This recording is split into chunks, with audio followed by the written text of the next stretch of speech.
Pick up your gear and open your chests. Throw on your armor and head out on a quest. Hey, hey, it's a brand new day.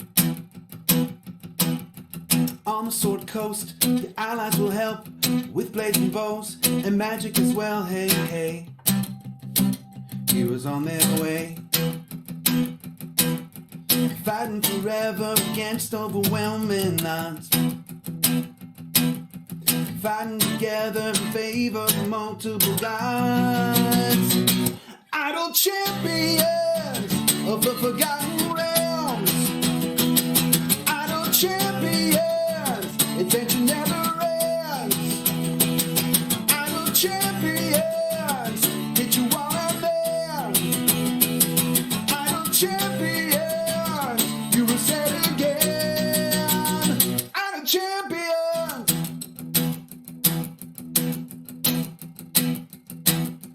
From Waterdeep to Icewind Dale, head out to Chult or Shadowfell. Hey, hey, together we stay. Walk to the monsters, walk to the boss, walk to the right, it's never a loss. Hey, hey, bad guys to slay. Fighting forever against overwhelming odds. Fighting together in favor of multiple gods. Idle champions of the forgotten realms. Idle champions, adventure never ends. Idle champions, hit you all out there. Idle champions, you will say it again. Idle champions.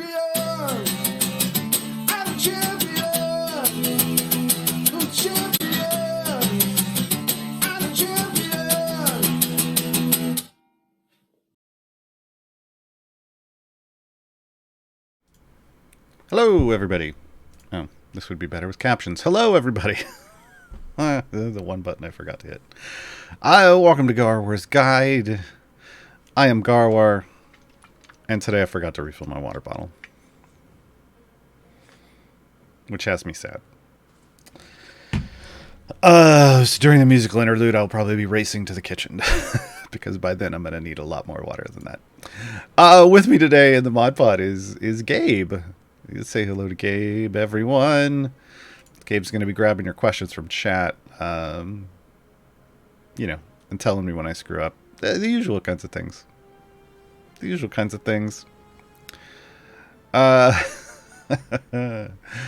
Today, on this April 1st, I bring you a tutorial guide that is no joke. I swear. Today we are talking about Red Wizard Emergence. It is a limited time Emergence event. These are new events for Idle Champions. It's only as of right now, there's only 6 days, 2 hours and 56 minutes left. They're short. Kind of like a halfling. Yeah. So we're going to go over this. We'll talk about all the different parts of it. We'll look at where you can get all the stuff for it, and we'll talk about the rewards for it. If you have questions, you can throw them into chat. As always, please, as it's noted below, put question : before your questions. That way the mods can find them easier and make sure they're in the document, and you don't have to post it multiple times because you'll know. They got it. They got you. I will answer the questions in the second half of the show. So first half, me, talkie. Second half, me talkie some more, but specifically answering your questions. And I'll start with the on-topic stuff first and then move into any off-topic stuff, because it's fine. Any kind of questions about the game, in terms of, gameplay and mechanics and things like that. Totally fine. Just the standard disclaimer. I'm not a developer at Codename Entertainment. I'm just the person that they contract to do fun streams like this. Because I write guides. I write guides for the game. I have been for about 5.5 years. I have over 130 guides on the Idle Champions subreddit. Active actively updated guides. I mean, some I'm in the process of actively updating, but they're pretty much there. So if you need help for the game, I've probably got a guide for that. Or I've got one in the works. I've got like a list of, guides that still need making. So many guides, so little time. All right, let's dive right in to Red Wizard Emergence. As you can see, I'm running a free play. Why are you running a free play, Gaar? I mean, you know me by now. I'm constantly running free plays. But specifically Red Wizard Emergence. Ooh. Welcome to Saturday morning for me. Red Wizard Emergence delivers some of the currency that you're using based off killing things in free plays. These corrupted gems you'll see here, these are the currency, permanent currency, I might add, of Emergence events in general. Red Wizard Emergence is just the first such of these events. But this is something that they plan on doing on a regular basis. In fact, they already announced the next one is going to be coming, I believe it's in the fact. Yes, the next Emergence begins on May 24th, 2023. So they're with each event, not only you have an event to do, they're going to let you know when the next one is as well, so that you know how far off you have until the next event. They will slightly adjust in terms of like arrival timing. It's not going to be a set schedule like champion events. So just know it's going to be roughly, it might be a couple months this time. Who knows? It might be a month in the future. It might be 3 months later. It could bounce around. Always check. You can always, look up the blog for this or whatever to find when the next event is. So corrupted gems, though, they're going to stick around. These are the currency for the event. They're dropped. They're both dropped from things you kill, and they're as well as rewarded for things you do. As you can see, we have daily quests. The daily quests this time around are the same every day, which is great because it's super easy. And if you're like me, and I know I am, I like easy things I don't have to really put a lot of effort to do. So, killing 100 red wizards, yeah, no problem. Call me Zorbu and line them up. And you get 2,000 every day, 2,000 corrupted gems a day just for killing 100 red wizards, which is something you're going to want to do anyway. You're going to want to do at least 100, probably more each day, because one of the other delivery methods for the tokens is killing red wizards in the game. Anywhere and everywhere you can find red wizards, if you kill them, you're rewarded with... Oh, and of course the game goes to a level where there aren't going to be any. You're rewarded with corrupted gems. Once this Tyrannosaurus zombie, which honestly is one of the best. This is one of the best pieces of art in this game. Hold on, let's pull the HUD up. Look at that. It's got zombies in its mouth and it pukes them up. Ah, love it. So when you're on a non-boss level, there's a chance for a red wizard to spawn, and it doesn't matter where you are. There was one for a moment. We're killing things way too quick. Hold on, let me try to slow things down by taking out my core. Maybe we take out Shandy, really slow things down. There's some corrupted gems on the ground. Hey, there we go. So, every now and then a corrupted, or a red wizard will spawn, and that red wizard, on non-boss areas, and that red wizard will drop corrupted gems for you. The amount they drop depends on, honestly, how far behind are you in earning your gems? The game has a built-in catch-up mechanic, because gems drop, corrupted gems drop, you can earn them off killing red wizards, once every 40 seconds or so, and if you have gotten behind, they're tracked a lot like event token, like champion event tokens are. If you have gotten behind, let's say you have been doing something in a non-free play, where generally speaking you can't earn corrupted gems, you will be running behind on the timer. The game servers will be tracking how many you're supposed to have, and then the second you go do a free play or start killing red wizards somewhere, it's going to drop more corrupted gems for you. The totals that I have seen when I have been behind is I've watched it increment by 5. So like today, like right now, I should be behind. When one spawns, if we see it go jump to 81, we'll know that. Yeah. So mine is currently catching me up by dropping 5 per Red Wizard. As I get closer to where I'm supposed to be, in terms of gem earnage per hour, it will then drop 4 and 3 and 2, and then finally you'll get down to the normal 1. And in fact, you may even kill Red Wizards that spawn and nothing drops because you're caught up fully to the 1 every roughly 40 seconds. So just know that the game is going to try to catch you up. And another mechanic it has, as you've seen, we've seen a couple 2 or 3. The Red Wizards spawn with each wave. If the wave is out here long enough, let's get rid of Human. We're reducing the number of things we need to kill, and it's we're not seeing as many Red Wizards as maybe we want to. So there's one. As the event goes along, as the days tick by, more and more Red Wizards are supposed to spawn. So by the time it gets to the last couple of days, you should see a larger prevalence of Red Wizards spawning, and that's to help catch you up quickly. Because even if you've been gone multiple days and you come back, the catch-up mechanic's still going to be in place. It's still going to try to get you everything that you should have by that point. Okay. Now remember, this is just free plays. Every free play in every campaign has a chance to spawn Red Wizards. So it's not something that you have to really worry about. It's going to happen because that's, as long as you're in a free play, you're going to get them. You're going to get them. It just may be that they're not spawning as often as you would like, right? But they're there. So what if you want Red Wizards, if you just want to kill more Red Wizards, like if you want to kill lots and lots and lots of Red Wizards, and you don't want to wait for spawns, well, there's adventures for that. In Tomb of Annihilation, if you have unlocked Tomb of Annihilation by this point in your journeys, if you travel into Chult, there are adventures over here that can offer Red Wizard spawns. The 5 I know of, just off the top of my head, that I have in my guide on the subreddit are Seeking Allies, Homecoming, the Immortal Warrior, the Guardian of Oralunga, and the Lost Love. Is Seeking Allies out here?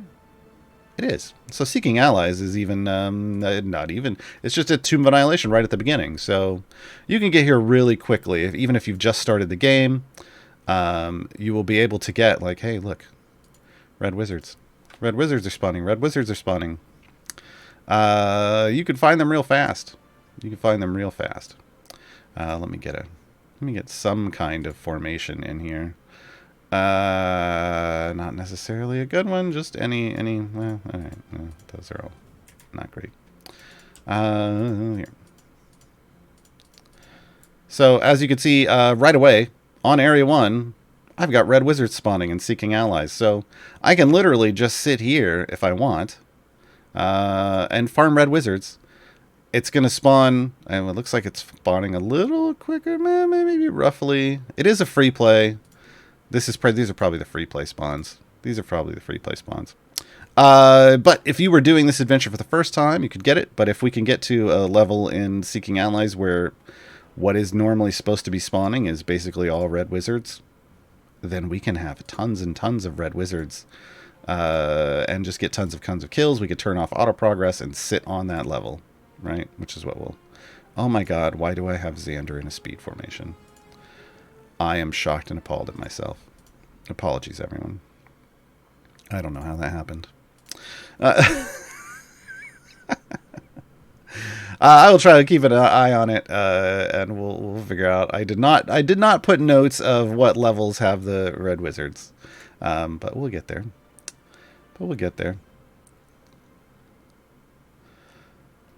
Oh, thank you for the flag, Gabe. I appreciate it.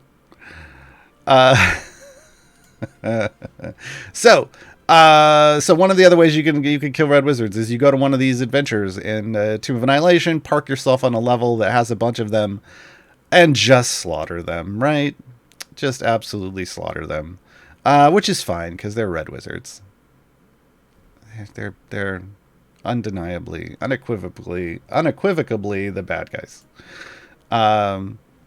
So red wizards. So that's one of the other ways you can get corrupted gems from kills. You don't have to do it in free plays. If you were just making your way through Chult, you could just stop on one of those adventures the first time you were doing it, or do a variant of one of those adventures and get some progress while you're killing red wizards. That's totally fine. There is another way that you can get corrupted gems, though. So they've put some gem totals. There are maxes for what you can earn. So there are 9 days of the event, of these emergence events, and you can get 2,000 per day from your daily quests. So there's 18,000 gems. They have timed the amount of corrupted gems you can earn, and they maxed it out at 18,000. You will be done slightly before the end of the event. That's on purpose. It's so that you can be completely done, and it doesn't have to be done. You don't have to keep killing up until the very last second if you're caught up. You can get 18,000 from daily quests. You can get 18,000 from just killing red wizards. Again, it is based on time, so you will have to do a little bit every day, or just do a lot on the last day and catch up. You can't necessarily earn in advance. Maybe that's a thing that they'll add. Again, remember, this is the first time they've done this, so feedback is welcome on the subreddit. Make a post of your own. Provide feedback. Unless they make an official feedback post, just make your own post. Provide your feedback, and they will read it. They will read it. So you can find some information by clicking on this guy's face. So like here's some information, but unbeknownst to us, they added a new thing where if you click on someone's face here, it changes the conversation. Like, slap, tell me something new, boy. Slap. There was nothing to tell us that this was a thing. I just accidentally clicked on it on Wednesday, and it started telling me different things, and there's 4 different conversations they will have with you. There you go. So the final way to earn gems, it's not 18,000 a day, the fragile, 18,000 total. 18,000 total over 9 days. For both doing daily quests and for the kill counts. Those are your totals you can earn. They also provide 25,000 through new variants that they've added to the game. Each variant has a reward of 1,250 corrupted gems for completion. As of right now, they have only added 10 of those variants. They added them on Wednesday when the Emergence event arrived. And they will add another set of 10 this coming Wednesday, April 5th. So, you can rock through those. If you have all of the campaigns open and you've done all this stuff, the variants really are more for established players. But those rewards are always going to be there because, again, this is a permanent currency. Emergence events are going to happen regularly. You will be able to spend this currency in the Thayan Enclave, the Emergence shop, which we'll look at here in a bit. So you can earn this currency from these variants at any time. But if you're not to those variants yet, you have to focus on the daily quests and killing red wizards in free plays. Okay, so currently there are 2 variants in each of the following campaigns: Sword Coast, Waterdeep Dragon Heist, Baldur's Gate, Descent into Avernus, Icewind Dale, Ram of the Frostmaiden, and the Wild Beyond the Witchlight. They have done the little pop-up indicators that there is something a little different about the rewards. As you can see here with this, there's a little 3. This is what it'll look like on a node that has one of these variants. I've done all the rest. So if you have one of these variants and you've unlocked the adventure node for it, it'll look like this. And when you click on it, you can click and it'll show you all the stuff you get. So this one actually has, this is a capstone variant in Waterdeep. It is the capstone means it is the final variant. There will be no more in Waterdeep. And one of the rewards is 1,250 corrupted gems. So this is what it'll look like. It'll still offer regular gems. It'll offer you favor, and it'll offer you these corrupted gems too. So look for those with these nodes. There are lots of other things that could have a node like this with the little number above it, where you hover over it, it'll cycle through the rewards. See, there's corrupted gems. So you can always hover over it if you'd like to just see the rewards, or you can just click on it and find out, is this one that has what I'm looking for? Okay. For more established players who've done all the variants, it's the 10 newest variants. It's the ones that you haven't done yet, or maybe you did. I knocked out 9 out of the 10 so far. Yeah, they were okay.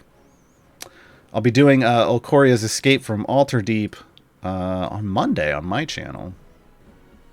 For those of you who want to watch that and maybe haven't done it yet, there you go. There you go. These are the basics of the event. Let's talk about the shop. So what do you do with all of these corrupted gems? Because there's a lot. You visit the Thayan Enclave, like it tells you here. Hit the shop button. This is something that is available in the shop at any time. In fact, I'm going to show you. If I just go to the shop, it is this new icon that's got the corrupted gems, and you hover over it, it says Thayan Enclave. Boom. Hey, our friend's back. I don't know who this person is. They should probably give them a name. So you can come over here to spend your gems. You can also come over here to buy gems if you'd like, because this is a free-to-play game, and they have to keep the lights on somehow. Optional. They're giving you a lot of stuff, but, there's more. Here's the thing. There's more here to buy than there are corrupted gems available in this event. So you have to make choices. Pick what you want the most. Pick what makes you happy. Pick what makes you enjoy the game, playing the game. But if you'd like to support the game financially, new systems are always going to have an option for that because they got to keep the lights on somehow. All right, so up first, you're probably going, Gaarawarr, why is there a card with a frog on it? I was wondering that too when I got here. This is one of Nolzur's marvelous pigments, folks. I'm going to drop a link in chat because this is an actual D&D item, and this art comes straight from the source books. So this is Nolzur's marvelous one of Nolzur's marvelous pigments. The game has labeled this one the support pigment. So the frog is the support pigment. It is. They show it on an epic card because it can only be applied to epic items. And what it does is it throws a dash of color across the item. That's what this line is. For those of you who might not see green like other people do, this is a green splash of color. And then they put a little icon that looks like a frog over here on the left to let you know that that when it goes on your item, this item has been boosted by the marvelous support pigment. And what that does is it adds increase the damage of all champions by 200% to the effects on the card. So pigments are power. Pigments are power. Each pigment that you put on a card is going to have a different effect. You can't put multiple of the same pigment on the same item, but you can put multiple pigments on an item. Now, currently, again, we only have the support pigment, but they have confirmed there's going to be a DPS pigment, a tanking pigment, and a healing pigment. Those will come at some point in the future in Emergence Events. I don't know if they're going to put them in other places. They haven't told us yet. So the first one up is the support pigment. So what? I mean, it's okay. So it's a support pigment. It's giving you a support buff. Increased damage of all champions is a support buff. Where can I put it, Gaarawarr? Well, you can only put it on epic items. You can only put it on epic items. That is one of the restrictions. It's kind of like a legendary effect. It can only go on an item that's been epic. If you click on it, it takes you to this screen that's going to list off all of your champions that qualify for its usage. Now, you'll note, this isn't all the champions in the game. That's because it's only going to give you the option to put it on champions that have the support tag. So if I go here to Shandy and under roles, I see support and speed. All of Shandy's items are a valid target for a Marvelous support pigment. Okay, that's the way this works. No, there aren't currently going to be speed or gold find pigments. That would probably break the game a bit. I mean, these are going to add a lot of power to the game as it is, but this would probably screw some things up. So it's just going to be the 4 basic things of DPS, support, tanking, and healing. DPS, support, tanking, and healing. So based off what roles your champion has, you'll know what pigments you can put on their items. So Shandy can only ever get support pigments. We can drop 6 pigments, 1 on each of her items, if we want. But we can't, once DPS, tanking, and healing arrive, we can't put that on Shandy because she doesn't have those tags.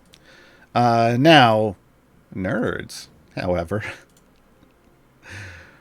being the rainbow of color that they are, nerds can have every pigment because nerds is DPS, tanking, healing, and support. They are all 4 of the roles. I don't know. This is the only champion in the game currently that could take all 4 types of pigments once they arrive. So technically, nerds could have 24 total pigments. They could have 4 on each of their items. I'm not saying do that. But, you know, it is kind of makes sense that nerds having all of the colors themselves would be allowed to have all of the colors. I have not been paying attention. We clearly passed the level with all the red wizards, but it's okay. So Nolzur's Marvelous support pigment is currently the primary reward, the first one listed here in the shop, and yeah, if you're a min-maxer of this game, and all you want is to determine like which of these is going to give me the most power, it's the Marvelous support pigments. It is. It's a 200% bonus per pigment. There's some feats here that we'll get into that are neat, but we've seen feats. Feats don't get to 200% bonuses usually. There's a golden epic here, Miria's golden epic, but golden is a gilding that you're applying to an item slot that gives you a 100% bonus to the power of that item slot. Still half of the bonus of a single Marvelous pigment. So understand, get what you want. I'm not telling you what to get. I'm giving you information so you can make informed decisions on your own. If you're a min-maxer, you probably want to go support pigments. But at the end of the day, do whatever makes you happy. It's your game to play. Buy what you want and don't care what people say. So, Miria Golden Epic. Let's talk about it. It is the High Sorcery robe. So the Golden Epic, again, you can get epics just through normal gameplay, but Golden's not necessarily so much, and that gives you a 100% bonus to the item slot.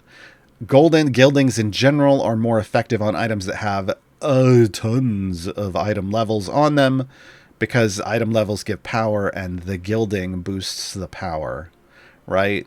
So if you've got like 12 item levels on an item, gilding it isn't as big of a deal.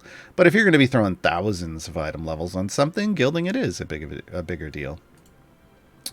We've got a couple skins here. They're Red Wizard skins. Shocker. Red Wizard Calliope and Red Wizard Whittle. These join Dadius for the Red Wizard skins. I'm not sure if we have any other Red Wizards. I think, is Dadius the only one? He's the one that I remember off the top of my head. These are very red. Obviously, Calliope, one of your core champions. So these are just the skins, it is my understanding. It does not say that you get Whittle and a skin for Whittle. It's just a skin for Whittle. So if you don't own Whittle and you purchase this skin with corrupted gems, this outfit will go in her closet. And when you unlock Whittle, you will have a fun outfit to put on her. Finn gets an epic feat. It is 80% to I've Got You Friends. Super cool. Finn most notably used for patron stuff, but also just a solid DPS. in the Black Dice Society affiliation. Hitch, everybody's favorite evergreen, right? Get hitched, folks, if you haven't yet. Open the menu, sign up for the newsletter, you'll get Hitch. And then you can pick up the 5 questions feat, which is 80% to Ricochet. Look, Ricochet is pretty great. Ricochet is one of their core abilities. And then Human has an epic feat as well, Neverwinter Diversity. This one's pretty neat. This is the first of its kind for Human. This increases the number of other champions counted by Hello Fellow Humans by 3. This could be a big deal, but this is specifically, I want to make sure everybody understands, this is not part of Human's speed. This is part of Human's support.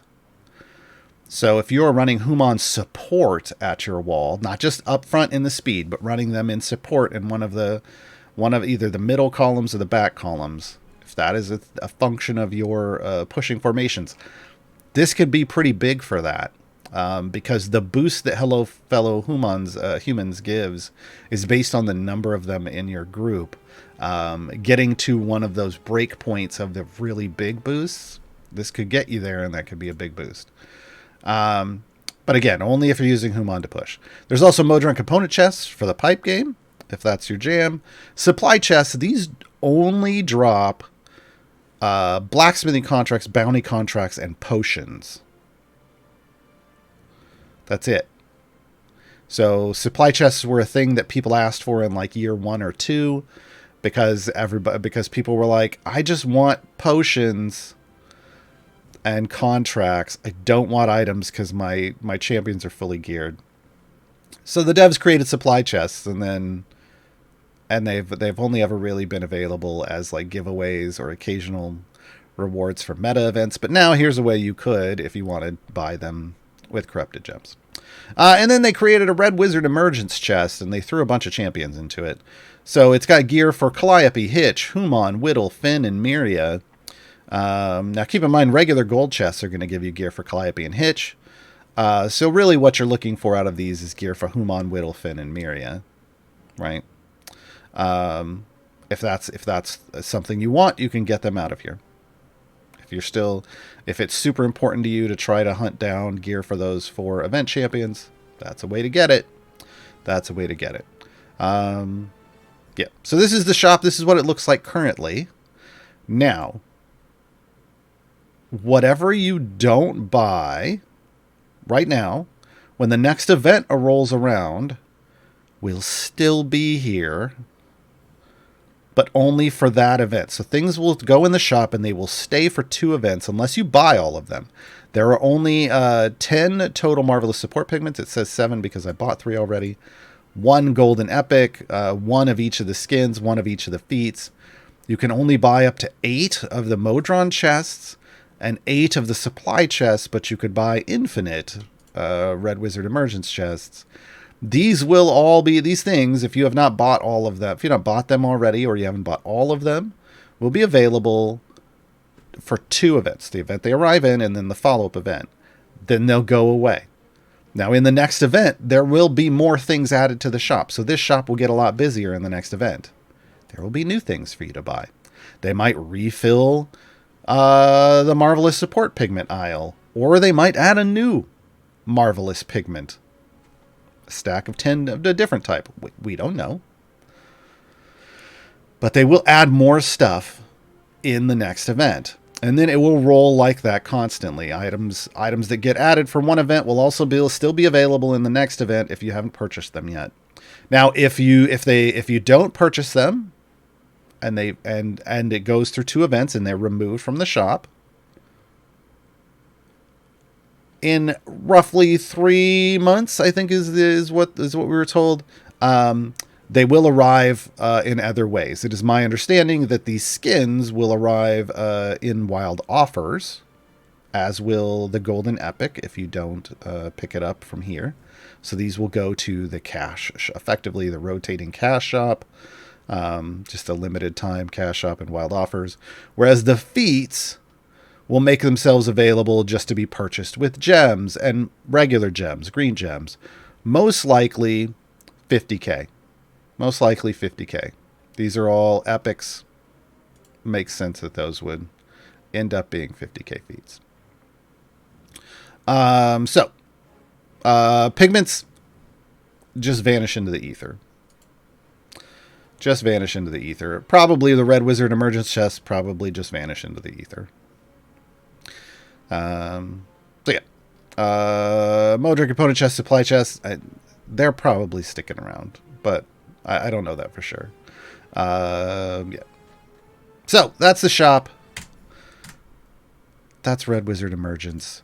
I think I have some general information just to because we went real quick through this, so we're gonna have a lot of time to answer questions. I see there's been we've got about 15 that Gabe's grabbed already. Fantastic, which we will get to in a bit.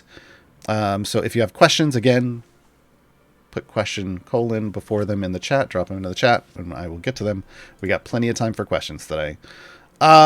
So it just some tips and things. Know that again, this is the Marvelous Support Pigment is just one of 4 pigments. We don't know when the rest are going to arrive. Corrupted gems drop roughly one every 40 seconds if you're all caught up. But there is a catch-up mechanic that will drop up to 5 if you're way behind for every kill. What else?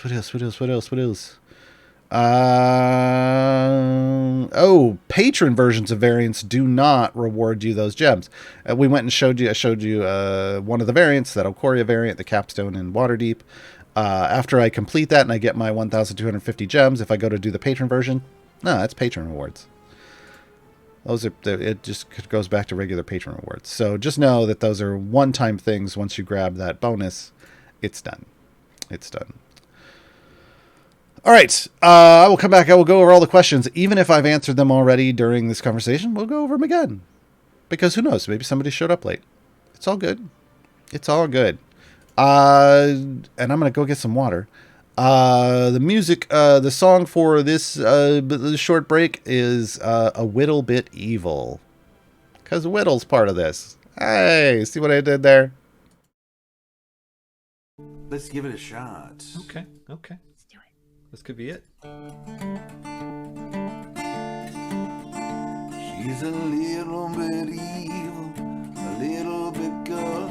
She's a little bit sneaky, little misunderstood. Running away from her crimes like a spider she climbs. She's a little bit hero, a little bit villain too. She's a little bit scary, but way faster than you.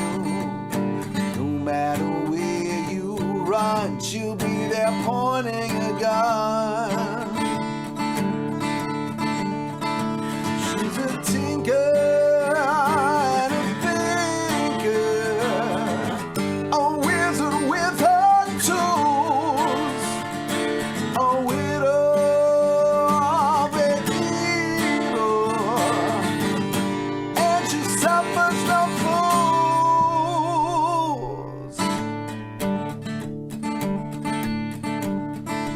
She's a little bit devil, dread domains roll, very quick on her feet while misleading her foes. But after a vampire's attack, her heart was turned blind.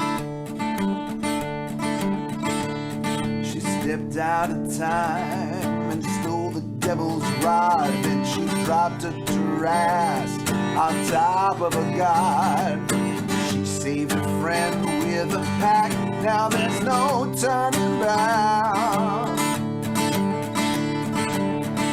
She's a tinker and a thinker, a wizard with her tools, a widow of the evil, and she suffers no fools. She's a hound in the night,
I'm so happy with it. It feels good.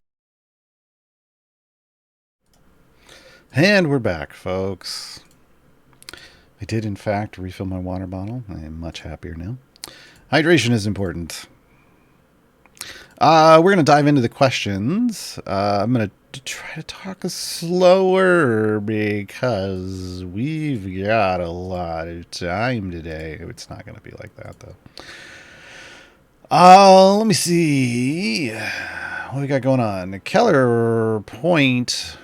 I kind of want to get the Human feat from the event, but everyone advises to take the pigments only. Look, do what makes you happy. Like I said, if you want to min-max, the best power you can get, yeah, is from the pigments, and that's why people will throw that out there. But at the end of the day, if you want something and you have the corrupted gems for it, it's your game. Get it. I know people who are going to get this one or both of the skins just because they love the look of the skins. Good. Get that. Here's the thing. So here's the thing. And it's, some people are going to rabble about this, but look, at the end of the day, you can find power in other ways. There's lots of power available in this game now with all of the perks and the blessings and the items and the item levels and legendaries and Modron cores. Legendaries are just outrageous amounts of power. It's all available free to play. If you want to grab like the skins, because maybe you don't have the cash or you don't want to spend the cash on the games, grab the skins because then they're going into the cash shop after that, and you won't be able to get them free to play after that.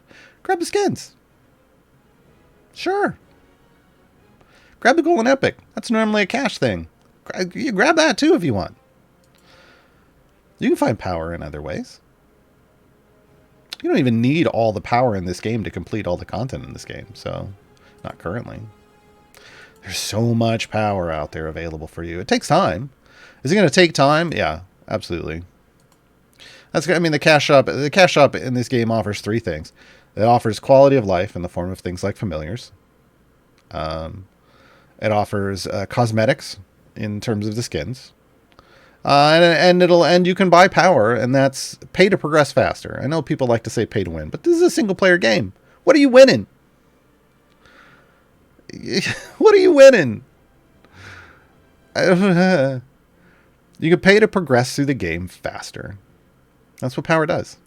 And you can play this game 100% free to play. A lot of us have proven this. There are people out there who purposefully play the game without opening chests. It's called a vow of poverty run. No gear. Gear is the power in this game, and it's the power that you tend to buy with cash. You play this game free to play. If people can play the game like that, you can play this game just perfectly free to play if you want. It's great. What are you winning? Life? But yeah. So look, buy what you want from the cash shop. I ain't going to get mad at you. You want to grab them skins? Grab them skins.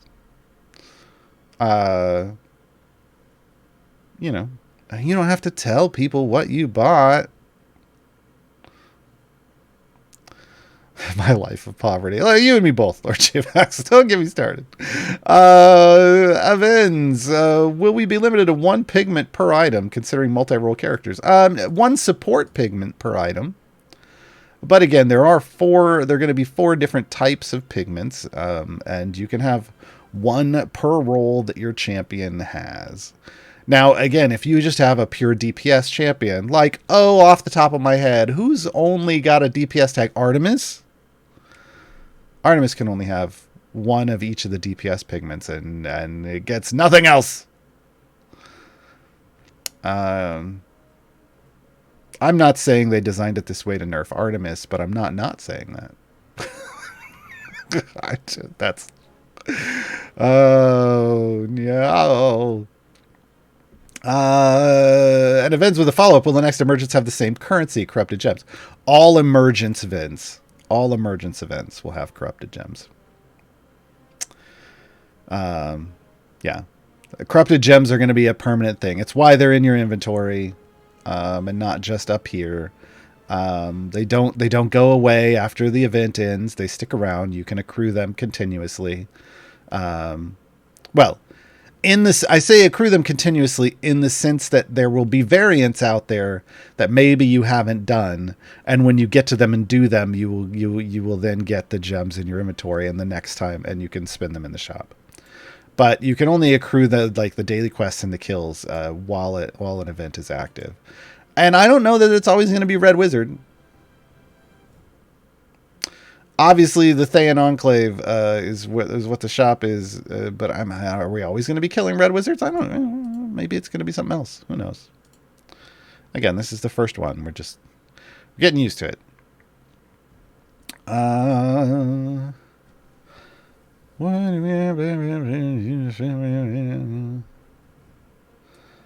Hey, I'm Mastermind. For this event, as a new player, should I get only the pigments? I think I just covered that. I hope you're listening. Should I use them or wait until I have a better hero or team? I mean, that's a good extra question. I mean, as a newer player, when you're looking at something that's kind of a semi-permanent bonus. I say semi-permanent because when they do like dismantle events, like we just had when a new season starts, there's a dismantle event. You'll be able to dismantle them. Some of us are pushing for that to be part of a legendary dismantle and not just the regular dismantle, because those are more limited. Legendaries are to everybody during a season. So for now, think of them as fairly permanent. You're definitely going to want to put them on people that you're going to be using for a while. So try to aim for solid event champions. Maybe ask, let people know like which champions you have, and they can probably give you some advice. Champions that you're going to be using, ideally throughout your time playing Idle Champions. Good idea. Yeah. Yeah. So, a combination of popping a couple and saving some maybe for others, that kind of stuff. Oh, jeez. Some of these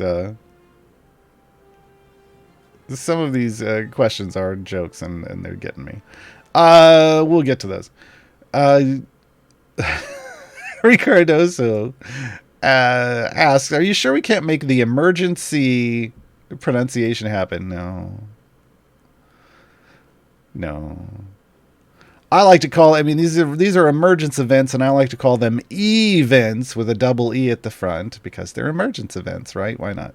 And then I've been shortening corrupted gems to C gems, but some people want to call them emergencies, and I like, you do you, but I'm not gonna. Yeah, Mastermind again. Will the rewards from the variants reset for the next event or available for try again? They'll when some items show up in the shop, they will be there for 2 events. That event that they arrived in, and 1 more event, as long as you didn't buy them all already.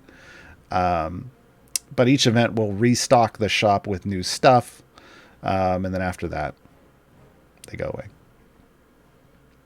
Man, I've been kind of trying to watch the game in the background and find the level that just has Red Wizards on it. I'm failing. It's in here somewhere. I think it might be a boss on one of the levels, which is why I'm missing it. In which case, maybe this isn't the best. The Seeking Allies may not have been the best one to do.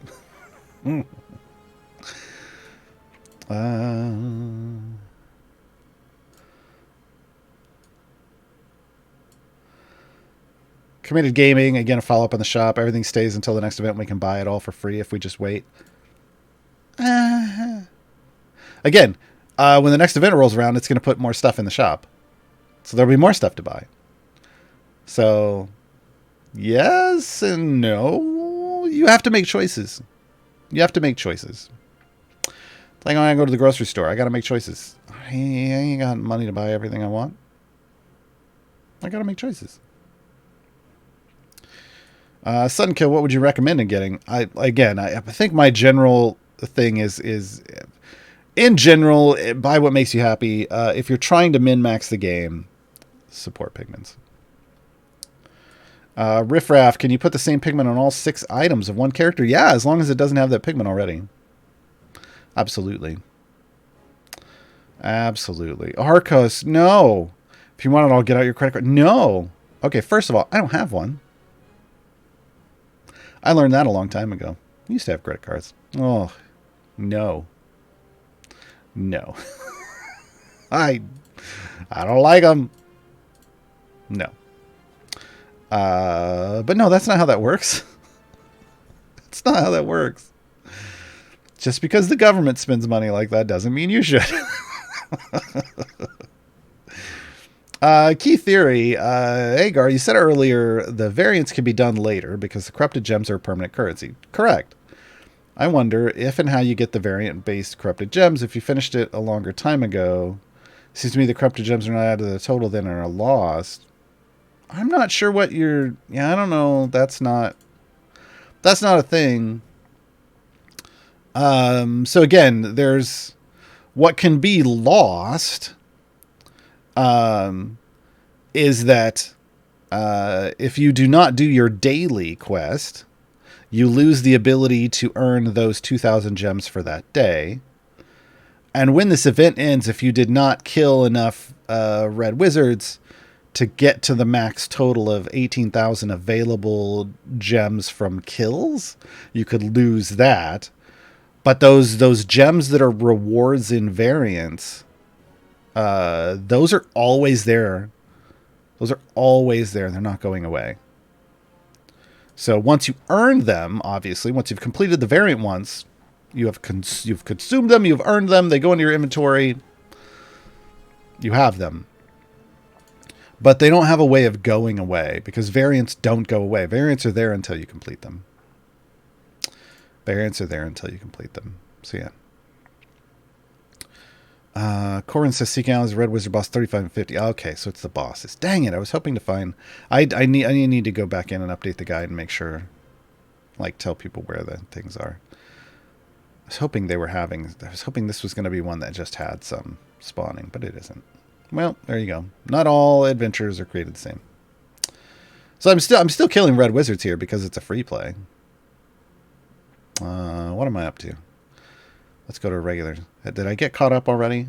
I'm at 1891. If it jumps more than 1, then I haven't. Then the catch-up mechanic is still trying to get me caught up. Let's see. There's one. It didn't drop one. I'm caught up. Okay. It didn't drop a gem, so I'm caught up. Anjine, if I miss a daily quest, is there a way to catch up on those as well? No. Miss a daily, you're done. It's just that's a daily. You got to do it before it resets, or it's gone.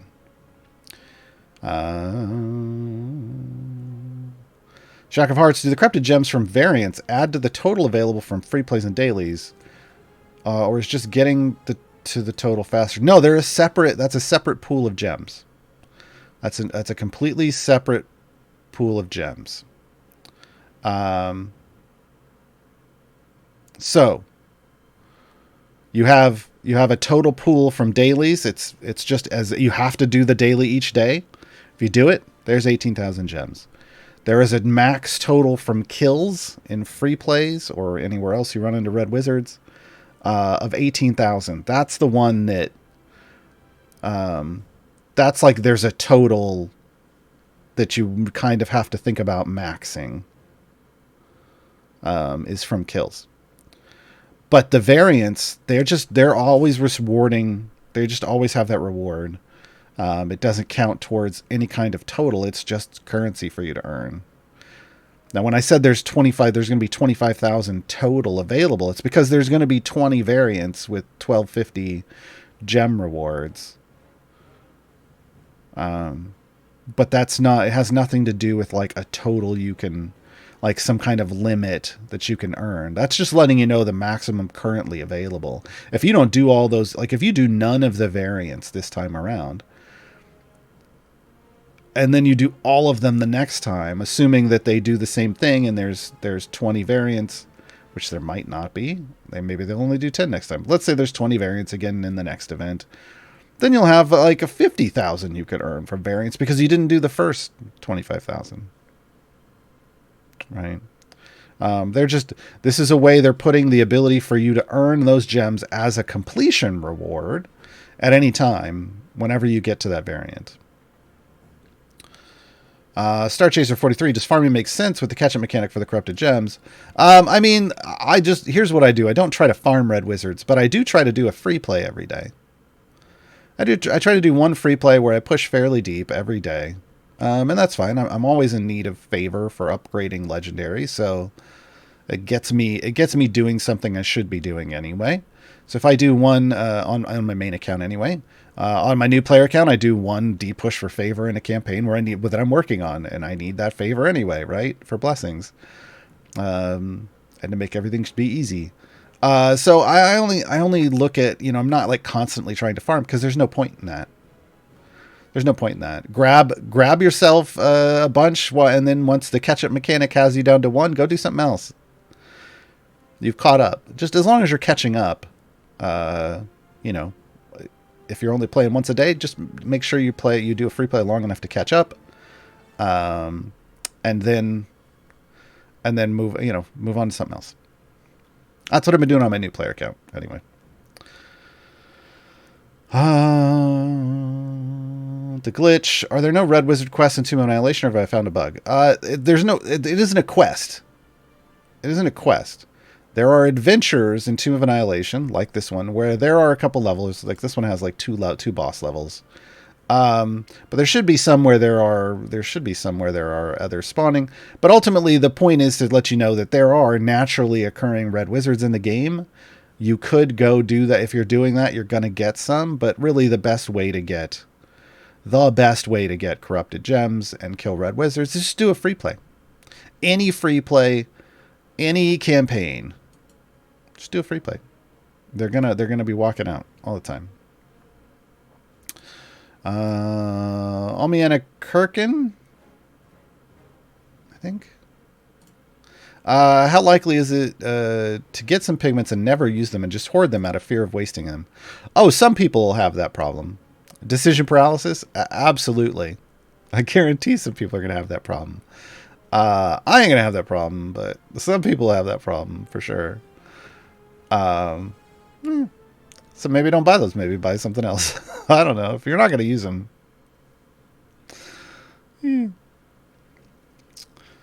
What else we got? Molotov Slacker. When do the emergent variants drop corrupted gems? Completed 3 of them, but no extra gems. When you complete it, it rewards you. One of the rewards is 1,250 gems. That's when it should. Once you complete them, it put them. It did for me. Oh, what's going on for you? Maybe restart the game, see if it upgrades your total. But yeah, when you complete it, it's not something that drops during the variant. It is specifically listed. Here, we'll go to Waterdeep again. It is specifically listed as a completion reward. Right here. So once you complete the variant, you get the reward, just like you would get everything else. If for some reason you think it didn't reward it to you, submit a ticket. But I've done 9 out of the 10, and I got a lot. So, but that doesn't mean it's not broken for some people.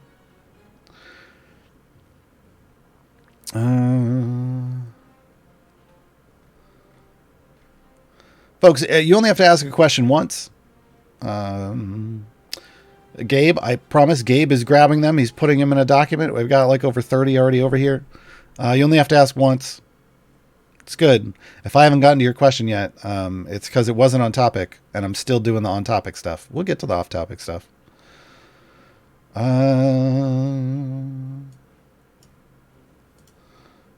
What else we got?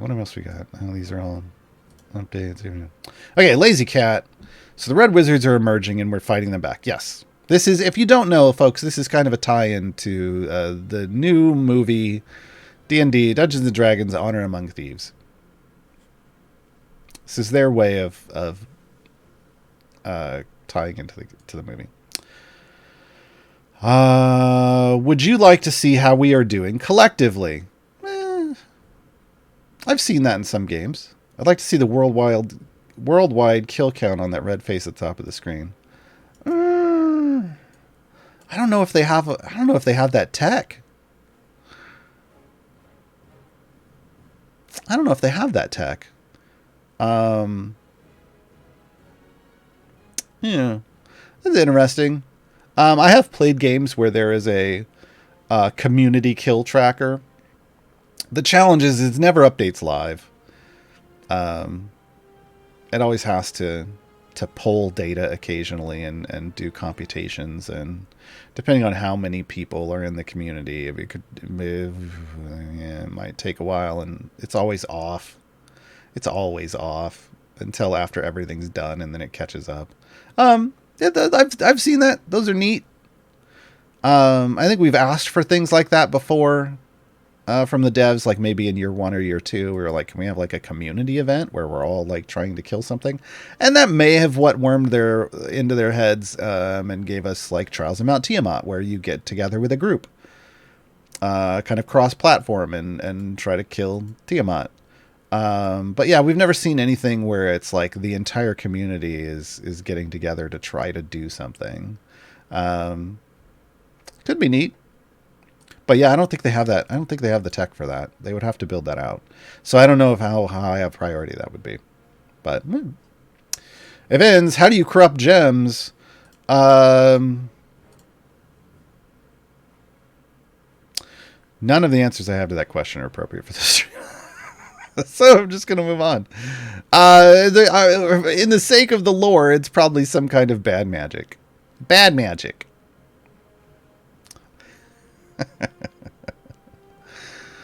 All right, going back and doing all of the off-topic stuff. Jake can ask, how many simultaneous special events is too many in your opinion? It depends on what they're trying to get you to do, and how easy it is to do that. Like anything that just, it's like, hey, as long as you're doing this, you're going to collect the stuff and yay. Yeah.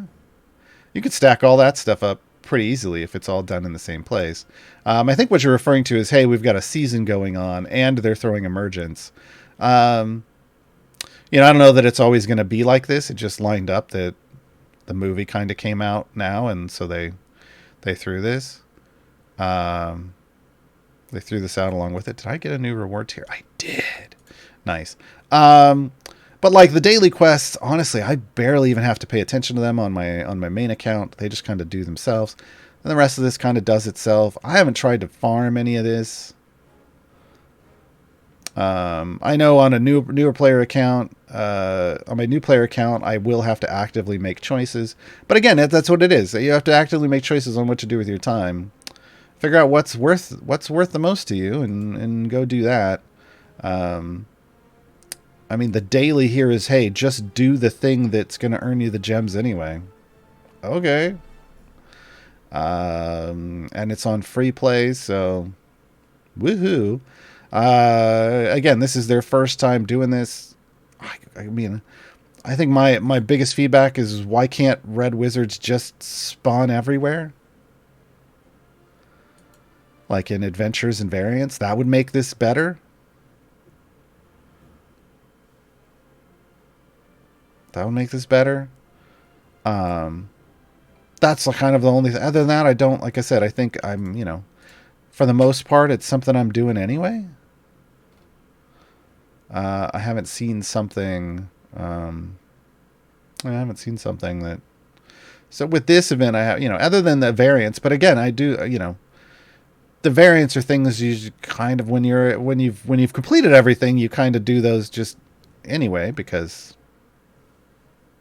that's kind of what the game is. Yeah. So Anjan, I answered your question. I did. Said if I missed a daily quest, is there a way to catch up on those as well? And I said no. Yeah. That's a short answer. No. If you miss a daily, it's done. That's it. I answered that one earlier. Zadmer asks, apparently a shower will be removed in patch 1.110.3 version 5.10. How do you feel about that? I feel that's an April Fool's joke. Because that's not happening. That's not happening. Yeah. You know. It's April 1st, folks. I had thought about starting the show off with an April Fool's joke. What I have learned in my time building and managing communities for video games, over a decade of doing this now, is that you have to be very careful with your April Fool's jokes. It has to be something funny, but then that obviously is a joke. And you have to be careful with jokes around things that maybe the community might want. For instance, if you don't know this, on April 1st, a few years back, they put out an announcement that Spurt was coming to Idle Champions, and they had a blog post, and there was a GIF of Spurt's animation and a picture of Spurt, and it was the best thing ever. It was a joke. It was an April Fool's joke. But here's the thing: it was not a good April Fool's joke, because it was something that the community absolutely wanted. And they'd already done the art and they'd animated it. Like, why isn't this? What do you mean it's a joke? You already put work in. Why is it not coming to the game? So then they had to scramble and actually get Spurt into the game. That's how we got Spurt. Spurt was an April Fool's joke. They've tried to do like April Fool's jokes. Like I heard last year they put hats on everything. It wasn't for all day. It was like for a very short period of time. They put hats on everything. And I didn't log in during that period of time, so I didn't even get to see it. I would have enjoyed that. That's kind of funny. As long as it doesn't slow the game down, right? There are people who play the game on potatoes. Hi, Lurking Rider. And, maybe the hat could have just killed the game for them that day. We don't know. So yeah, you got to be very careful with April Fool's jokes. I've done some fun ones in the past, but what I was going to do for today was be like, hey, everybody, I get to announce a special announcement. Gaar, I'm coming to the game. I've got a screenshot. And then I was going to post a picture of just my face as a familiar bouncing up into... I didn't have time for that. I was like, no, that would probably upset some people. On both sides of the upset. Upset because they would want me to be in the game, and upset because they don't want me to be in the game. So, I just didn't. The Lurking Rider starts this off with, this is more for the devs. Well, then why? But why are the names of the new variants not more visible? I think it's because the other information regarding the Emergence event was more important and relevant. I think it's because they just put in this tech where, hey, it's got this bubble and you can find it. That's what I know. It wasn't live right away. They didn't have the bubbles everywhere, but now the bubbles are there and they want you to use the bubbles. Learn to click on the bubbles. I think that's really what they were trying to do.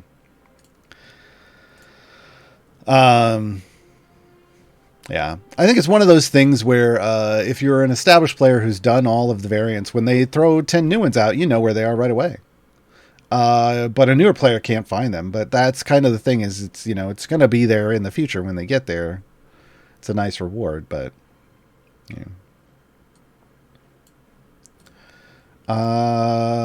Synapse Misfire. How do you move the HUD? So the top HUD, you may not be able to see it. You can't see it on my screen, but if you see my cursor's up here by the gold coin, up at the top left, there is a little gap between this part of the UI and the side, and there's a little button there. And if you click that button, it goes away. There's also a hotkey for it, but I don't remember what it is. But yeah, you can hide the top HUD. There are times I wish I could hide the bottom HUD. I would like one of these little buttons down here between this. Because there's times I want this to go away because an enemy is sitting like a boss is like down here and I can't see its health and I'm like, just go away, but it won't. But it won't. Flamian Renar asks, who exactly is Gaarawarr and how did he get that beard? I can answer the second part real easily. I stopped shaving. Shocker. Chat saying T is the hotkey. There you go. Who exactly is Gaarawarr? I'm a guy that makes guides. I've been making guides for Idle Champions since the second Idle Champions event came out. So, like 5.5 years ago. I have over 130 active guides on the Idle Champions subreddit wiki. Yes, that's a thing. There's a wiki on the subreddit. Yeah. I stream the game here. I stream the game on my channel as well. Twitch TV/Gaarawarr, spelled like it sounds.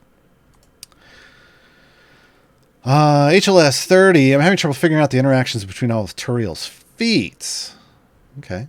Give a quick explanation on the effect on the specialization choice feats. Anything else is an important note to people that people miss with using them. So Turiel just got a bit of an adjustment for Season 3. Ancients and Lawbringers, Turiel Slot 1. They are kind of what I refer to as an anti-tank because they're not a tank, but they're best. But they go in the tank line. This is not a good place for them. They wouldn't go in the tank line here because they don't have a tanking role and they don't have the overwhelm for it, and they get no health from upgrades. But what happens with Turiel is when you're in a multi-tank front line and someone tries to attack Turiel, they just kind of Jedi mind trick them and make them go attack somebody else. So they -1 your tank, like the front column. Now the problem is if you put them in a front column by themselves, they -1 the front column. They aren't a tank. You have nothing there but paper, and they will fall over. So they're best used in tanking front lines. You can use them like it here, where they're right behind the tank, but they buff based on how far behind them you are. So you kind of want to put them all the way. You want them all the way in the front, and you want your DPS all the way in the back. That's just ideal situation for Turiel. Orders demand. Yeah, when an enemy attempts to attack Turiel, they instead attack a different valid target if one is available, and then there's buffs for that. Unflinching hatreds. They hate fiends. You get bonuses if they redirect fiends. Lawful mission, they buff based off lawful champions in the formation. Their specialization choices are basically choosing, is your DPS, is your primary DPS, do they have a high con or do they have a high charisma? Whichever the stat is higher for them is the one you choose. Con is resilience, authority is charisma. It's the same buff either way, but because it stacks multiplicatively, you want to make sure you're going with the higher stat score. So, like, if Nahara was my DPS here, her con is 12 and her charisma is 16. So I'd want to go with charisma, which we'll do. Because then I'm getting a multiplicative stacking bonus based off everything over 10. Right? And there's one more thing. Yeah, March of the Rakshasa. Rakshasa. You got to do the jazz hands with it or you're not pronouncing it correctly. It's part of the pronunciation. They will effectively, because they boost off of fiends, if you're not in a place that has fiends, they'll go, that's a Rakshasa, instead pretending to be like a skeleton here in the Seeking Allies. And Rakshasa are fiends, so they basically create fiends regularly so that you're getting their buffs. Feat-wise, let's go look at their feats since you were talking about the feats. They have a random gold feat. I don't understand why, but it's there. Mark of the Rakshasa, so increases the effect. So basically, they've got a couple of those feats, and that's so you can spawn fiends more often. So you could try to maximize that buff. Embodiment of the Law, just straight up bonuses. Effective tutorials, order demands, unflinching hatred. Okay, specialization choices. Again, the effect of all of the specialization choices. So basically, if you have somebody like Nahara has 16 charisma, but what if you had somebody who was like 20 con or 20 charisma? That specialization bonus is going to be huge. So then coming over here and choosing to buff the specialization choice might be a good idea, but generally speaking, big numbers are better. So, like there's a new feat that's 80%.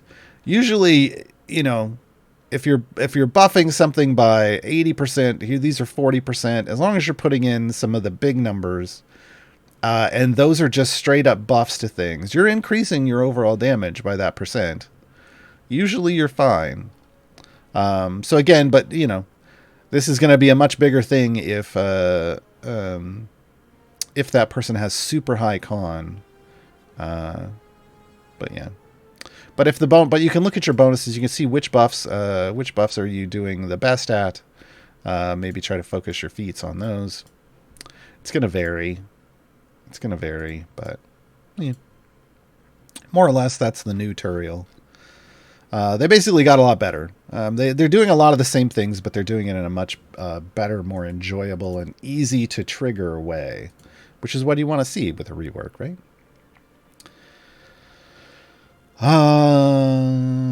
HLS 30 on Trials of Mount Tiamat. Tiamat has a bright green health bar. Yes. It sometimes has a darker green bit on the end. Yes. What is the different significance of the dark green part? Ooh. So I'm going to explain this as how it's supposed to work.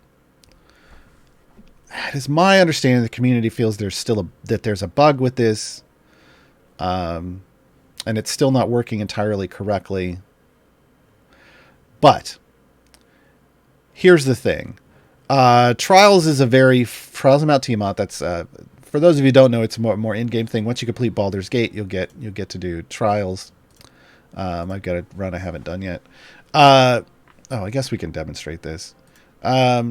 So here's the green health bar, the bright green health bar, and here's this dark green health bar.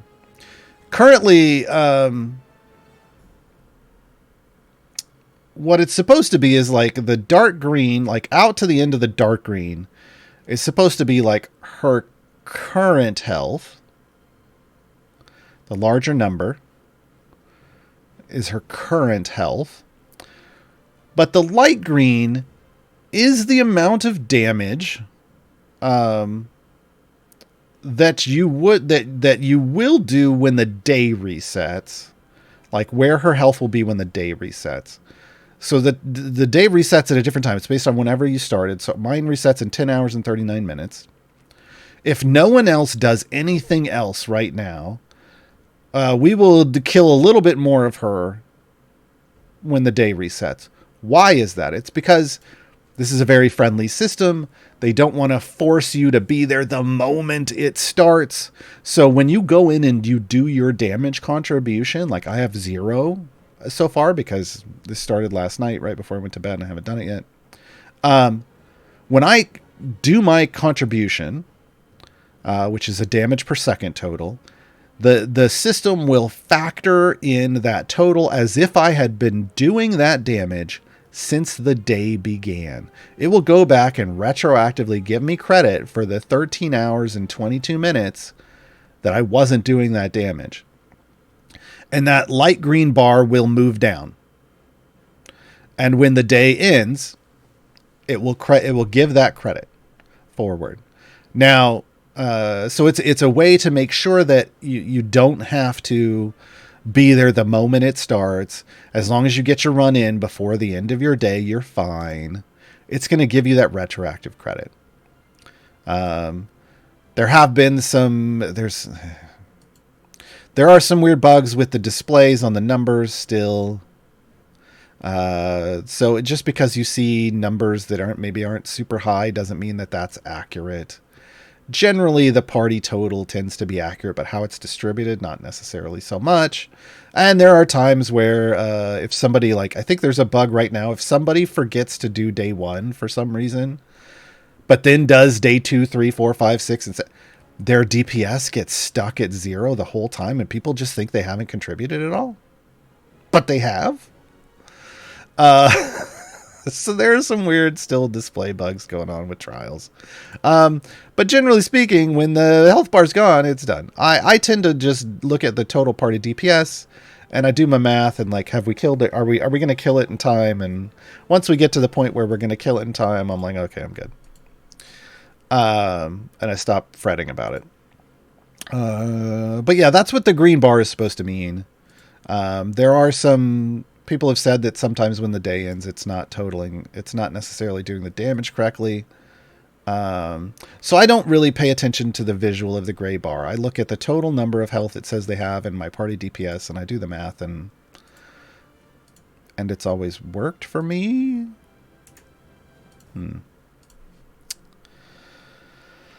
All right. Freeman, regarding skills items which profit most from regarding skills items, which profit most from item levels gilding through pre-staff buffs that apply multiple times? Which ones are there for support champions? I don't track that. I'd like to buff some support champions, but don't know any besides Averin, Desmond, Valentine. I don't track that kind. I don't min-max that hard. That's like an end-game guide type questions. I make guides for new players. But generally speaking, I mean, I think you're on the right track. Like Averin has something, it has an item. You're looking for items that are going to apply multiple times, basically. Like Mirror Image applies multiple times. So gilding Mirror Image is a big deal. On support for a support champion for Averin. Here's the thing: Zorbu's a support, and both of these items are good to gild because they can affect. I believe they can both affect. I'd have to double check. They're both good to gild in general, but one of them is great to gild for support. Desmond, where's Desmond? It's going to be his Lament the Lost item. Yeah, Lament the Lost. That one's going to apply multiple times. So yeah, that's a great look.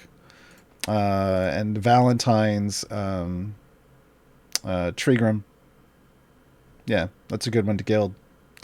I don't necessarily look for that. I mean, when I get a potion of, actually I probably have a potion of polish.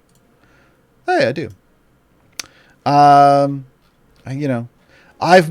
on this weird kick where I'm not necessarily gilding what I'm supposed to be gilding. I'm just trying to like finish gilding some people so they're gone off this list. But that's because I'm almost done. What I got? 30, 40, 47 champions that aren't fully gilded. Like I'm tempted to just gild the tutorial stuff that hasn't been gilded yet, just so it would be off the list. But yeah, you would look for things that are like that are going to like, I already did Lament the Lost, so it's already gilded. I don't have to worry about that. But yeah, there are, I've never broken down like a list of like per champion, which one is the, like, here's all of the abilities across all the champions that you want to gild in order. That sounds like a tier list to me. And if you know me at all, I don't do those. You could probably do some of these. So yeah, I tend to stay away from that. But you know what? This is going here. This is going. Melindra, fully gilded. Done. But yeah, I'm to the point now where because I have so many, I'm just like, some champions have no guild. I should probably do. A tank should at least have. I don't know. I gotta make some choices still. But yeah, I mean, the big ones are Averin, Desmond, Valentine. There's probably some others off the top of my head. I couldn't tell you.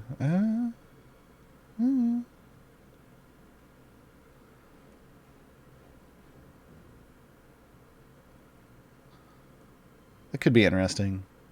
In fact, I'm gonna go ahead and do that. But yeah, There's probably more. But again, that comes across more like a tier list. I don't go anywhere near tier lists. So I don't keep the information in my head that way, unfortunately. Paults, I have 5,000 blacksmith levels. So contract's worth 5,000 levels. Okay. Should I focus on Humon or Briv or both? Huh.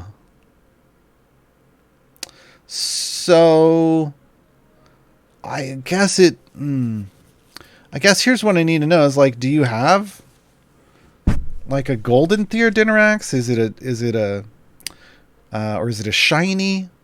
Is it a regular epic?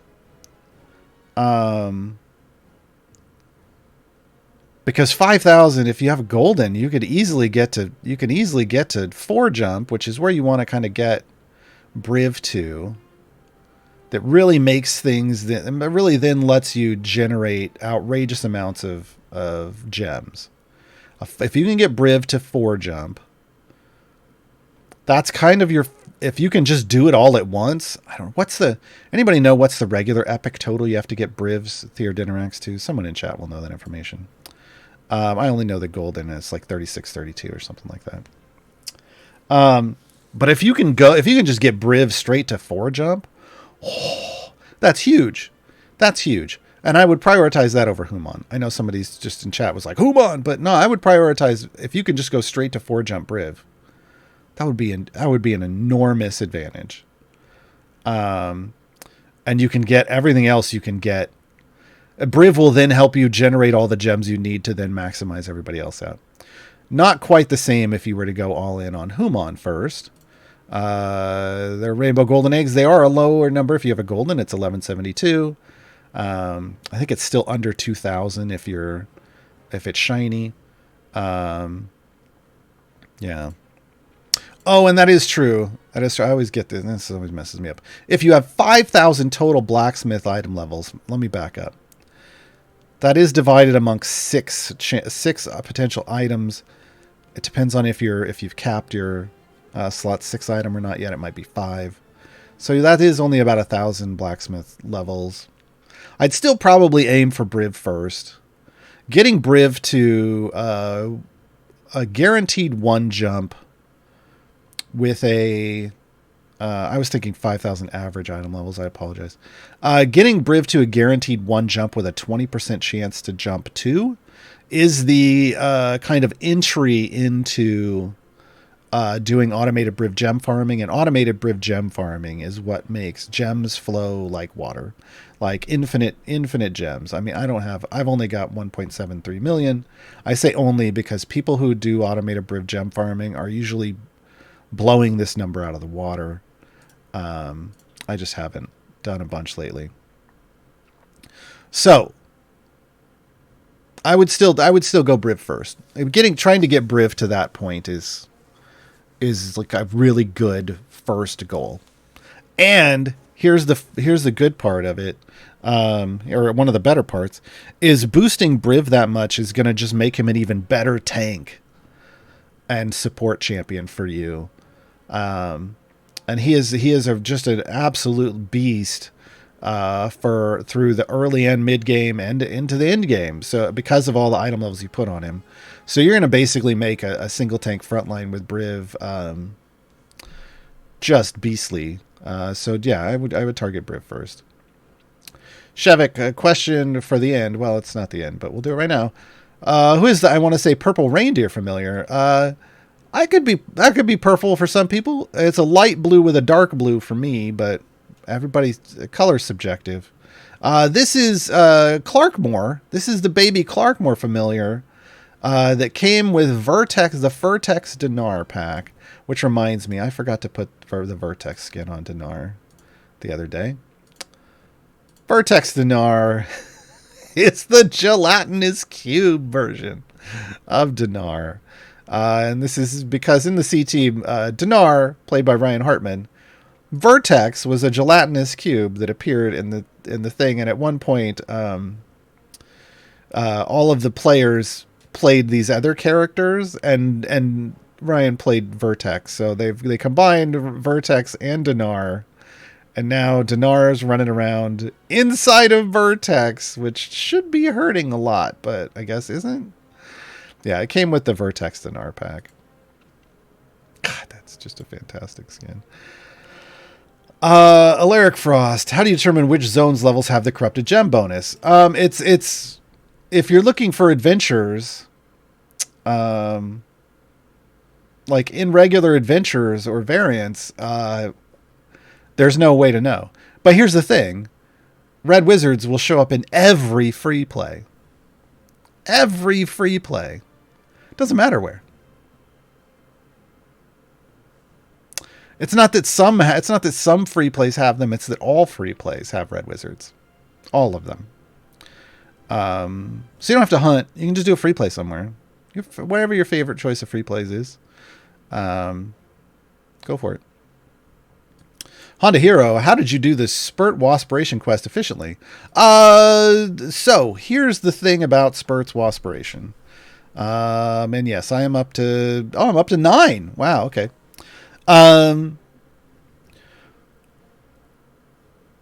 What you have to understand with Waspiration is how Waspiration even works. How do you get a Waspiration stack? And I think that's probably the thing that confuses most people and why people think this is just some huge, enormous grind that's going to take forever. And oh my God, why did they do that?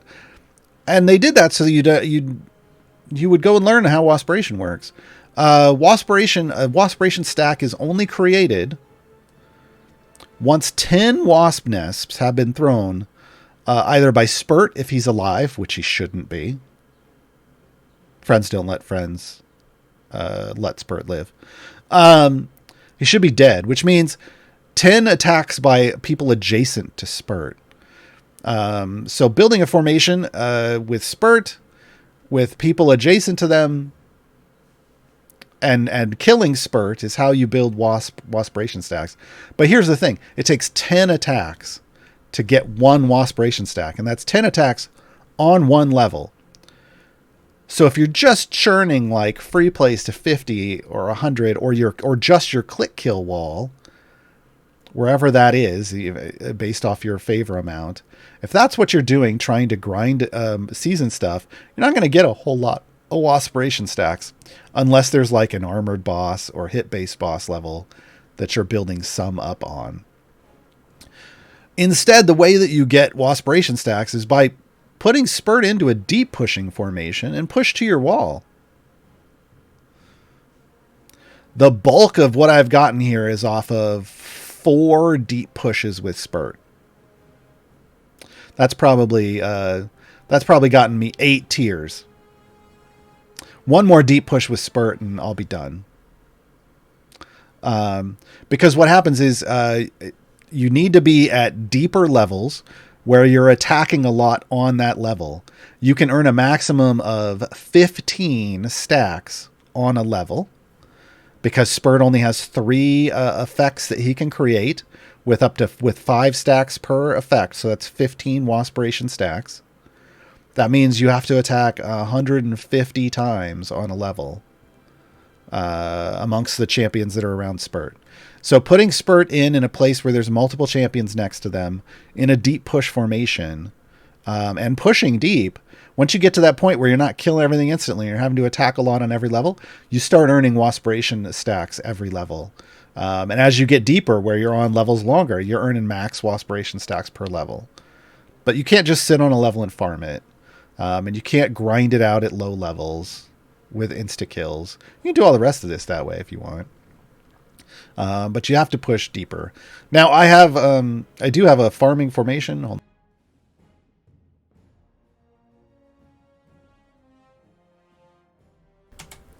I do have a farming formation for Sword Coast, which I guess I can show you.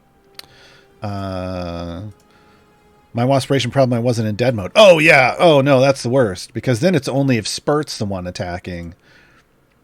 No, let everybody else attack. Here's what I've been doing. I've just been going to Vecna Lives. Let's throw the speed formation in. And I throw in a higher reset level. It actually should be a little higher than this.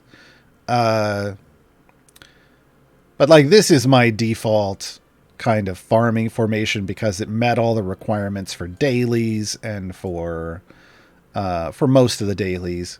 Excuse me.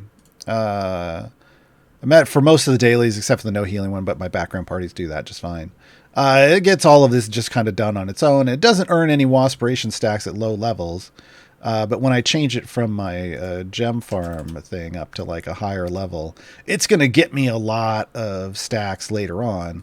It does get me some stacks. One thing I like about this one is one of the bosses here is a segmented health boss. So I am on that level a little longer every time we get to that boss, and I'll earn some stacks. But I wasn't really worried about Waspiration because I knew when I free push with Spurt, I was going to get it. I was going to get a ton of it. So yeah. Deep pushes are the best thing to earn them efficiently. And that's kind of a thing you want to do anyway, right? Deep push. And Spurt's great now. Like even better than they were before. So I've been doing like a Birdsong Spurt combo and deep pushes, and it's been paying off. Mom's boy, I'm new to playing. All my damage comes out of one character. Is that normal? If you're building your formation right, yes.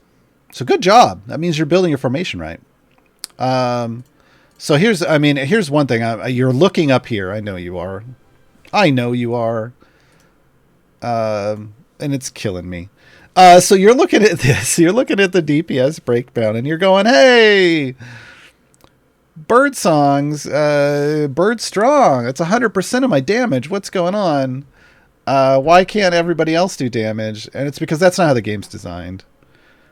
The game is designed for you to have a primary DPS, what I call a primary DPS in your party, who you're focusing all of your buffs on. So building your formation, part of building your formation is to build your formation to point all of the different champions in the formation's buffs to that one person and give them the most damage you can so that they kill everything. Now, early on in your run, everybody's going to be killing stuff because everybody is doing damage. They're just not doing as much, like enough to register because this is a game with large numbers. So this 100% is not accurate. It's 99.9 and 999 and everything else is slower, but we're just massive because of large numbers. It just may as well be 100%. It's rounding up. So you don't have to worry about that. They will kill stuff early on. It's just that you do want to primarily focus everything onto one champion. Also, base DPS is a lie. Running average is also a lie. Look at Bud. Bud is your Bud. Between Bud and the area level you're able to push to, that's how you know if you built a good formation. The real bunny beast. How is Gaarawarr? Dehydrated. I need to drink more water.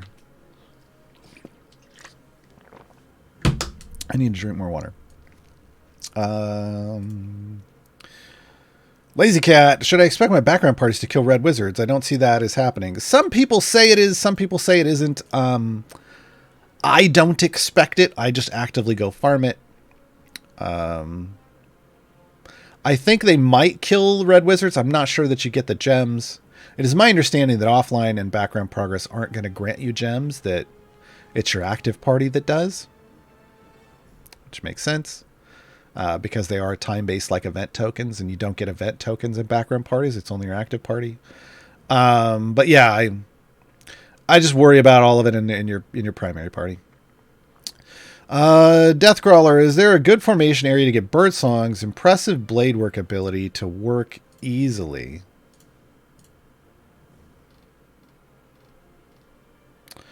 Birdsong attack, she makes one bonus attack, gets a random boss enemy dealing 5 seconds of Bud base damage.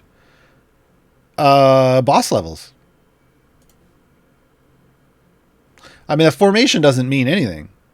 You want to make her your primary DPS. If you're putting Birdsong in and you're trying to get, there's like a quest for this or something. I think it was a season quest. If you're putting Birdsong in and trying to complete the season quest, Birdsong needs to be your primary DPS in your formation. She needs to be the one doing the damage. I got it here. I think. I mean, I did it. It was probably in Vecna Lives. It's in the Sword Coast.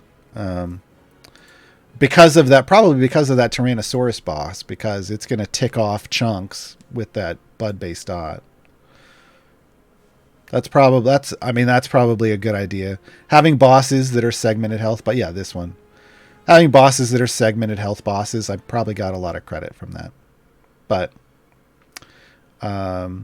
otherwise, just like Nadri just said in chat, put in Birdsong on their own. No familiars on Zone 5, on Area 5. Probably.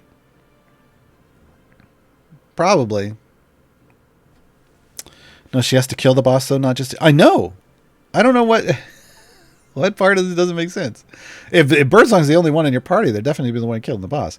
But that Tyrannosaurus boss, because everybody can hit it, when Birdsong hits it, and Birdsong's attacking for me every 3-ish seconds, every time they hit it, they're doing a bud-based dot over 5 seconds, which means I constantly have impressive blade work triggering against a hit-based boss. Every second, impressive blade work is damaging a hit-based boss because I'm attacking faster than 5 seconds. So I guarantee that's what got me that credit without me even having to worry about it. So I'm just saying, Vecna Lives for me works. But you do have to progress. You can't just sit on a boss because that boss doesn't respawn. So yeah, there's a lot of ways to do it. Here's my thing. I try not to just sit on a level and farm. That's inefficient progress game-wise. I would rather be progressing like this and earning gems that I want, while also getting credit for stuff. So, yeah. Niscus, question. More pirates? Yes, please. The answer to that is always yes. Loopy, is it just me or is it commonly agreed that the icons for tutorial spec choices are backwards? I don't pay attention. Maybe. Honestly, I don't even pay attention to the icons anymore.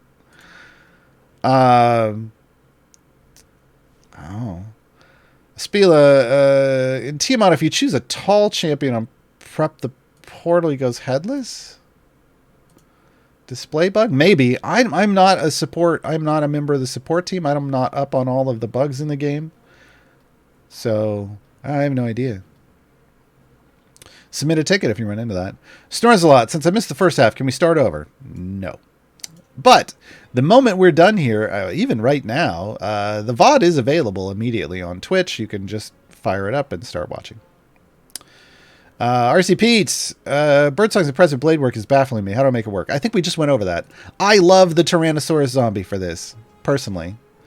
Because see how I'm doing consistent damage? Part of that is Birdsong's impressive blade work. But that's me. I like that. It's the Area 50 boss, Vecna Lives. But, I mean, obviously there's a lot of ways to do it. Because I did it without trying, I'm just going to say that this obviously works. Because I did it without even trying. That's the best way. And this is why on my main account, I don't really put a lot of effort into the season. It just kind of does the thing. I build a formation for it, and I save it. And when I'm not gem farming or doing variants, I'll just throw it into this and let it idle while I'm doing something else. And it tends to take care of everything. Riffraff, what's the best way to get Barrowin more than 5 stacks? Oof. So lawful vigilance is what we're talking about. It's the number of vigilance stacks equal to the number of champions in the formation. There are lawful or dwarves. So add lawful champions or dwarves. That was pretty straightforward. All 5 of the event champions or the season are lawful, right? Yeah, lawful. Who else is here? Lawful. Yeah. So there's 5 right there. You just need 1 more lawful or 1 more dwarf. And you're good. We already did that one. The Fragile. Time Gate question. Birdsong, Valentine, or Black Viper? Don't have Black Viper yet. Then I would go with Black. I would go with the champion that you don't have. I know Birdsong and Valentine are strong, but I'm of the Pokemon camp. Gotta catch them all with free time gates. Slifer, who are your... this got... who are your slot 2 and 12 in this farm? Ah, gotcha. So this is Whittle. Whittle's in her Lugaroo skin. But this is Whittle. Slot 2. I like the skins. And this is Melf. This is just the pirate Melf skin, because pirates. There's also an elf Melf. I usually throw these on during the holidays, but... and there's Raver Melf with their glow stick sword. But yeah, that's Melf. This is Turiel, Whittle, Spurt. Spurt's not in the... I don't have Spurt in the right skin. They should be in their beekeeper skin. Spurt, Sentry. Why are you here, Xander? Get out of here. Shandy, Freely, Human, Birdsong. Birdsong needs a skin too. I've only got Barovian Witch. All right. Barrowin. Do I have a Barrowin skin? We need a Barrowin. I need the Barrowin skin. Stat. Averin and Melf.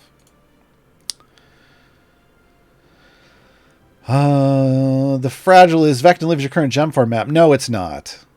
It was for a while, but now it's excavating history. Excavating history. That's usually where I'm at. I just come here to AFK with this group because of that Tyrannosaurus. Kejmo, I have 200,000 gems. Nice. What should I spend them on? Oh, that's a tough question. All of your core evergreens are full epic. Good. My last bought familiar was Boo. I don't remember what they cost, but okay. Did I miss her chest feats? Okay, should focus on something or just get gold chest to amass contracts for events. I'm of the mind that, well, I mean, I guess I don't know what, I don't know who's after Boo in the price lineup. If there is one, hold on. I'm starting my new player account. My new player account will have it. Have that information for me. Just got to wait for it for a moment. Folks, we're going to be out of here in about 10 minutes or so. This is the last stream of the weekend on the Idle Champ, on the Cine Games Twitch channel. They will return on Monday with it. Monday night with Familiar Quest. A Familiar Quest returns Monday evening, Pacifically speaking. However, if you like hanging out with me, I am going to be streaming in about an hour after this stream ends on my channel, twitch.tv/Gaarawarr. We're playing some Tunic. It's pretty amazing. Come hang out on Mondays and Wednesdays, though I stream Idle Champions. If you want to come hang out for that too. All right, I'm looking at gems. So Boo was 70. There's a Raven at 100,000, a Quasit at 150, Zorbo at 200. So I guess the thing is, if you've got 200,000, Kejmo, if you feel you have enough familiars, gold chests are what you would want to open. But if you feel like, hey, another familiar might be good, grab the Raven. Quote the Raven, farm more. I did not see that until just now. Farm more. Oh. That's good. You got me. For 100,000, grab the Raven for 100 grand, and then 100,000 gems, and then get 100,000 gems worth of gold chests. Split the difference, one of each. Yeah. I mean, if you really need familiars, if you feel like you're short on familiars, grab the Raven, get another 50,000, grab the Quasit. But yeah, I feel like splitting the difference isn't a bad idea. Because it is a good idea to get those contracts for the events. Gemini Vale, who counts as a lycanthrope for Desmond's running with the pack ability? Ashara. Ashara is your DPS lycanthrope. Slot 12, right here in the cowboy hat. It's not going to be a cowboy hat for you, but it is for me. Ashara is a were-tiger. I don't know that it I don't know that shows up as a tag. It's just a thing you kind of have to know because it's one of her abilities. Yeah. Currently, that's the only DPS in the game that is a lycanthrope. And trying so hard. You know what? Oh, Azaka. Sorry, did I say Ashara? Here's the problem. My brain kind of breaks anytime somebody goes, who's the lycanthrope for Desmond's running with the pack? Because... Thanks, Gabe. Because there aren't any lycanthropes that are DPS in this game. Because a lycanthrope, it's in the name. Lycan is for wolf, and a lycanthrope is a werewolf. A Shar's not a werewolf, but in this game they use lycanthrope in the loosest sense to mean anybody that's a shapeshifter like that. So it's Azaka. Sorry. Azaka. Riffraff, is Ashara still one of the strongest DPS options? One of, but I wouldn't say... I think Ashara's been deposed for a little while. She can still be if you built your formation around her and you've legendaried around her. Absolutely, but... Birdsong is Bird Strong right now with the rework. Just a beast. I mean, Birdsong's an absolute beast right now. But I mean, if you want to build around Ashara, you can build around Ashara. Yeah. Walnut is also a shapeshifter. No, Walnut's a druid. Walnut wild shapes. There's a difference. Wild shape and being a shapeshifter, like being like a were person, different things. Xeraphon is a lycanthrope? No, Xeraphon is a doppelganger.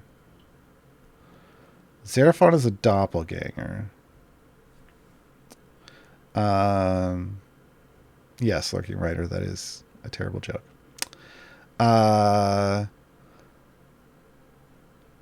So yeah, there's druids can wild shape into things. That's different from being afflicted with the curse that makes you a were whatever. Azaka is a were tiger.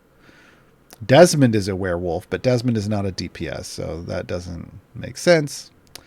Yeah, and beware being bitten by a house, because then you could become a warehouse. Yes.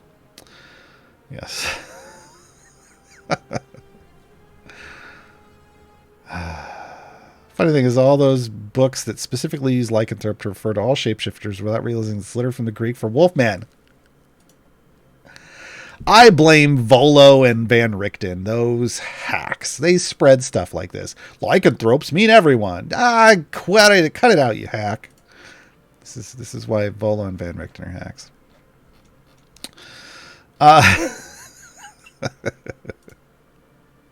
Yeah, so right now it's just Azaka. At some point, maybe we'll have another DPS that's a were person, but we don't. I mean, if we want to get to, it's all about, and there isn't really a tag for it. Like technically, Whittle here is a Lugaroo. That's a werewolf type of werewolf, but they're listed as a Dampier gnome. They don't have the Lugaroo on here as well. It's just not a thing. I think they were like, well, we're already making them a Dampier. And if you want to know the difference between, and since we're talking about the difference between things, the difference between a vampire and a Dampier is one's wetter than the other. Muddy question. Could you build, last question for the day. Could you build a formation that would allow you to complete the quests for the seasonal characters in one team? I mean, I kind of, not all of them. Oh, maybe. That's kind of what I did here. That's what this formation is. But no, I mean, there's going to be daily quests like this. Complete 250 areas with no healing champions in your formation. That kind of goes against the fact that that Barrowin exists as part of this season. So you have to make some adjustments. But this is my formation. Now, I will take out the people who don't need to be here. right? These are the 5 champions that exist for this season. So then you just add whatever you want with that. And what I did is added speed champions to make it go faster. All right, folks, that's our last question. We're headed out. The song we're headed out on is a song for Hitch, Deal Me In. It's a good one. Enjoy. Bye, all.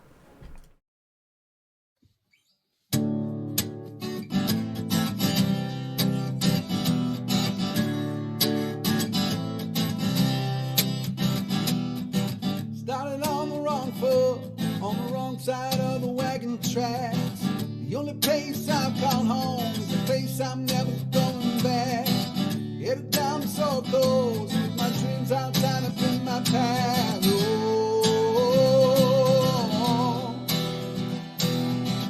gotta buy my empty pockets, aimless but forever free.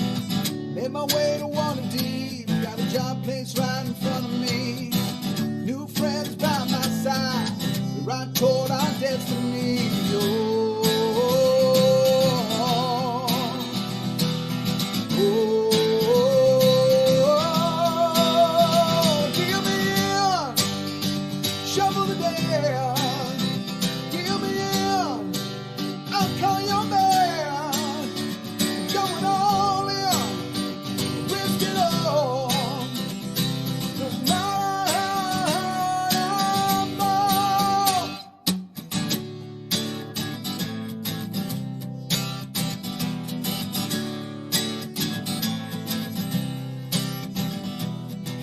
Ventured out into the jungle, hunting for an ancient city, tracking down a chieftain cultist, listening in to pirate ditties, fought away from zombie hordes, it sure was in video.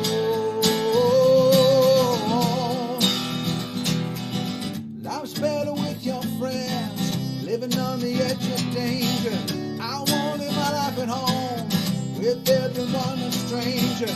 I'm only happy when I roam. My life's my biggest wager.